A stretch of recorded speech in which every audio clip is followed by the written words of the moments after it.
I'm going to talk about a show on Netflix called Fisk. And this is another slew. All of a sudden, there seems to be a concerted effort to go to Australia and get all the good stuff from Australia and bring it over here. And this is a show, it's a sitcom that is Australian, and it's about a lady called Fisk. And she's a lawyer. She moves from Sydney back to Melbourne. I think that's the way it goes around. She moves from Sydney back to Melbourne because her marriage has recently broken up and everything. They said that she attacked somebody at her job, so she lost her job as a lawyer there, and no one's really ready to sort of employ her.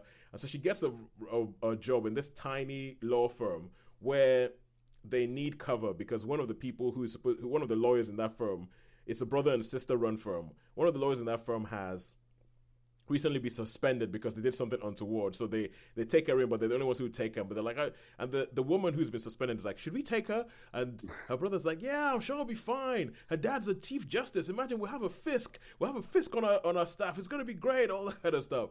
And then they start realizing that she doesn't really have any interpersonal skills. She doesn't have people skills. She's kind of like quite standoffish and she's a bit odd and all that.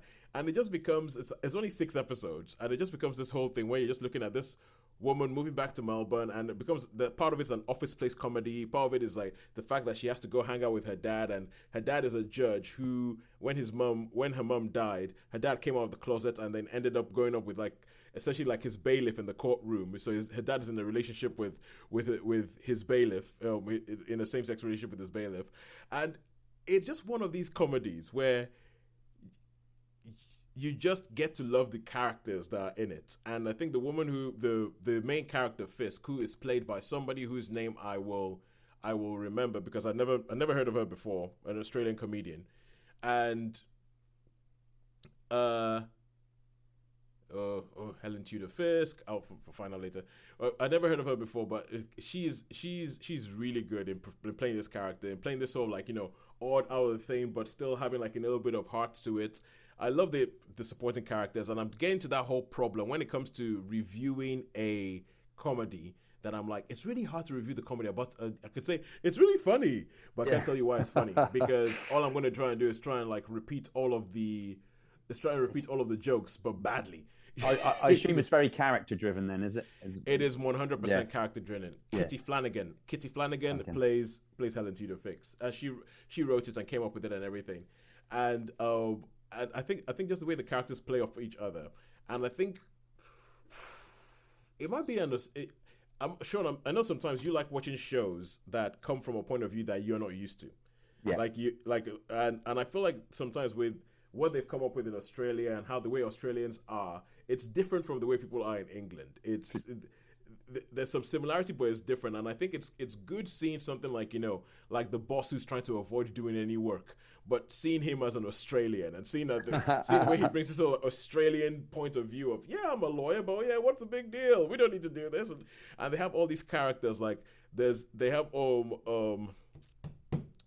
clients that come into the office, and there's one client that when she comes to the office, they're like, oh my god, she's coming, quick, hide all the silverware, hide your pencils, hide everything. Oh right, yeah. I like Helen is like, why do we need to hide everything? Why do we need to hide everything? They're like, oh, don't worry, you'll see. And then when they come in, like, these people come like, it says, oh, finders keepers, and just keeps taking everything.